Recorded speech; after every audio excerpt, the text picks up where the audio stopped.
Sir, आपकी दवाइयों का रेट तो काफी महंगा है। हम तो डॉक्टर से 50-60 रुपए में इलाज करवा लेते हैं। जी हाँ दोस्तों, ये ऑब्जेक्शन आता है उस एमएलएम डिस्ट्रीब्यूटर के लिए जो आयुर्वेदिक प्रोडक्ट सेलिंग करने वाले किसी एमएलएम इंडस्ट्री में काम करता है। मशीन से चेकअप करता है। मशीन से चेकअप करने के बाद जब बिल बनाता है उसकी बीमारी के अनुसार, तो 4,000, 5,000, 10,000 रुपए तक का बिल बनता है। और ये भी कहता है कि ये केवल 1 महीने का दवाई है। पूरी तरह से ठीक होने के लिए आपको 3 से 4 महीने कंटिन्यू दवाई लेना पड़ेगा। और ये सुन करके पेशेंट के होश उड़ जाते हैं। पैसे का नाम सुनकर उसकी गंभीर बीमारी अब उसको सामान्य लगने लगती है। और फिर वो कहता है कि इतनी महंगाई दवाई तो हमने कभी नहीं ली। या फिर ये कहता है कि फिलहाल अभी पैसा नहीं है, जब पैसा हो जाएगा तो आपको हम खबर दे देंगे। अब आप गए हैं 200, 250, 300, 500 रुपए का पेट्रोल जला करके, और सामने वाला आपका मेडिसिन लेना नहीं चाहता, आप खाली हाथ वापस आ जाते हैं। तो आज के बाद दोस्तों आपको खाली हाथ वापस नहीं आना पड़ेगा। तो चलिए देखते हैं इस समस्या का समाधान क्या है। अगर पेशेंट कहता है कि इतनी महंगी दवाई क्यों है, इसका मतलब वो ये नहीं कहता है कि मैं दवाई नहीं खरीदूंगा। वो ये जानना चाहता है कि इस दवाई का रेट इतना क्यों है, इसमें ऐसी क्या क्वालिटी है, कौन सी खूबी है जो जिस बीमारी का इलाज डॉक्टर 50 रुपए में कर देता है, उसी बीमारी का इलाज आप 5,000 रुपए बता रहे हैं। तो इसलिए यहाँ पर बोलना है, देखिए सर, आप बिल्कुल सही बोल रहे हैं, दवाई का रेट तो काफी ज्यादा है। मैं मानता हूँ मार्केट में और भी आयुर्वेदिक मेडिसिन आपको मिल जाएंगी जो 400, 500, 1000, 1500 में मिल जाएगा आपको। लेकिन हमारी मेडिसिन 4,000, 5,000, 10,000 रुपए तक का खर्चा आ रहा है। और अगर इतना महंगा है तो सबसे पहले तो आपको सोचना पड़ेगा कि इस मेडिसिन का रेट इतना महंगा क्यों है। आप बताइए, आपके हिसाब से हमारी मेडिसिन इतना महंगा क्यों है? कहीं न कहीं सर क्वालिटी में फर्क है। अगर क्वालिटी में फर्क है तो कहीं न कहीं रिजल्ट में फर्क है। तो यहाँ पर दोस्तों अपने प्रोडक्ट्स का पूरा डिटेल बताना है, उसकी क्वालिटी बतानी है। मैं आपकी कंपनी में कि आपकी कंपनी के प्रोडक्ट की क्या खासियत है मुझे नहीं पता, बट अपने कंपनी के प्रोडक्ट्स की मैं खासियत बताता हूँ। उस हिसाब से आप अपने कंपनी के प्रोडक्ट्स का डिटेल बता सकते हैं।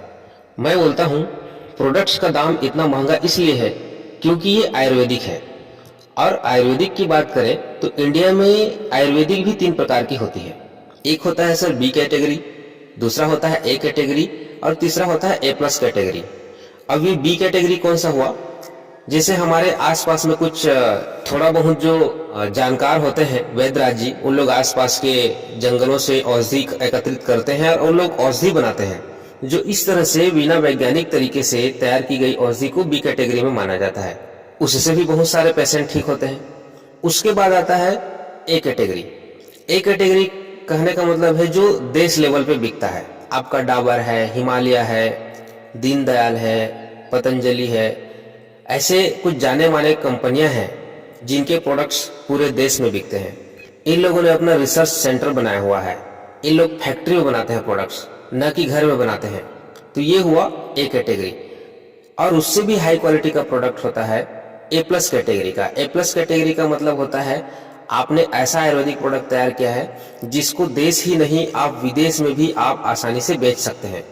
ये जो आपके देश लेवल में जो बिकते हैं, मैं कंपनियों का नाम नहीं लूंगा, बहुत सारी जो अच्छी अच्छी कंपनियां हैं उन लोगों का प्रोडक्ट्स विदेशों में नहीं बिकता है क्योंकि उस लेवल के प्रोडक्ट्स उन लोग बनाते नहीं है। तो हमारी कंपनी का प्रोडक्ट्स विदेशों में भी बिकता है। अब विदेशों में बिकता है तो इसकी खासियत क्या है? सबसे पहले तो हमारे कंपनी का जो प्रोडक्ट बनता है, आयुर्वेदिक दवाई जो बनता है, उसके कच्चे माल को खेतों में उगाए जाने से लेकर के फैक्ट्री में तैयार होने तक का प्रोसेस पूरी तरह से डिफरेंस होता है। उदाहरण के तौर पे मान लो मुझे लहसुन से कोई दवाई बनाना है, तो लहसुन भी 2 प्रकार से उगाया जा सकता है। आप केमिकल से भी उगा सकते हो और आयुर्वेद खाद से भी उगा सकते हो। केमिकल से उगाएंगे तो सस्ता पड़ेगा और जैविक खाद से उगाएंगे तो आपको महंगा पड़ेगा। तो क्योंकि आपको ए प्लस कैटेगरी का प्रोडक्ट बनाना है इसलिए आपको जैविक खाद से ही उगाना पड़ेगा।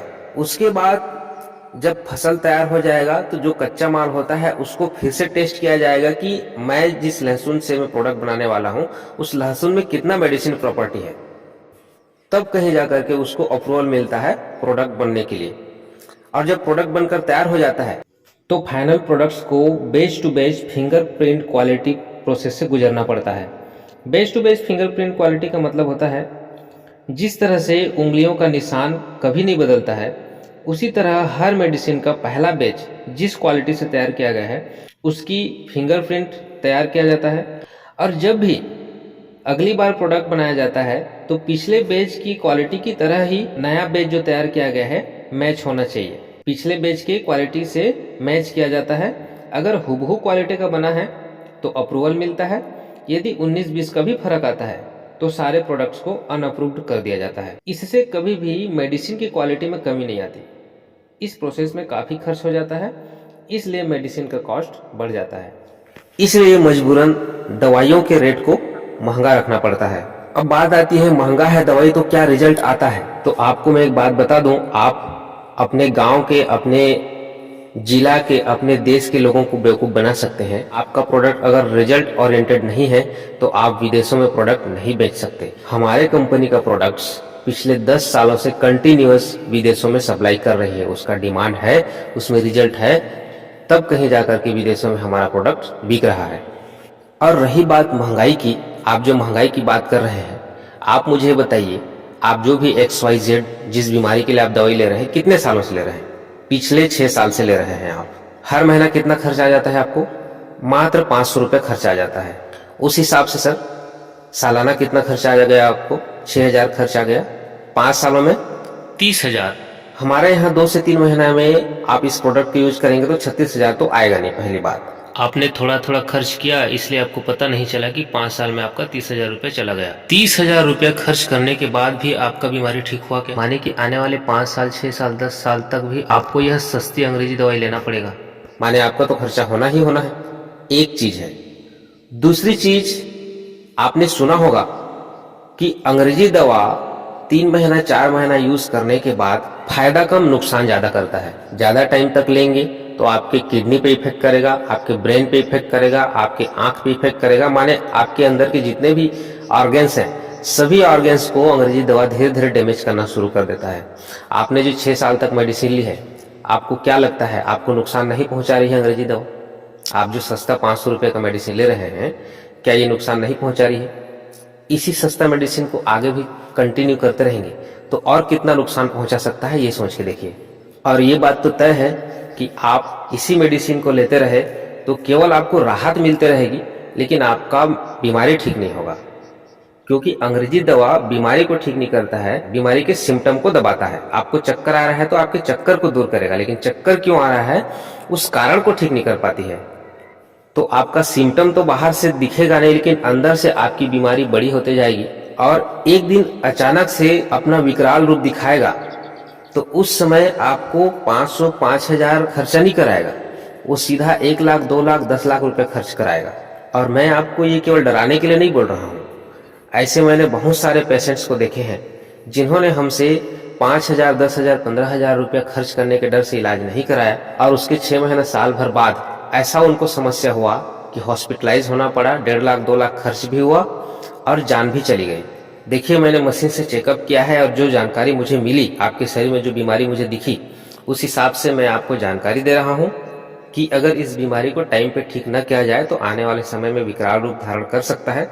बाकी मेडिसिन को लेना न लेना आपके ऊपर है, बट मैं दावे के साथ बोलूँगा, अगर आपने 3 महीना 4 महीना हमारे हिसाब से आपने मेडिसिन लिया तो गारंटी है कि आपका बीमारी ठीक हो जाएगा। क्योंकि आप पहले पेशेंट नहीं हो कि आपको हम ये दवाई दे रहे हैं। हमने जो और पेशेंट्स को ठीक किया है उस अनुभव के आधार पर आपको बोल रहे हैं कि आपकी बीमारी ठीक हो जाएगी। बाकी आपकी चॉइस है, जिंदगी आपकी है।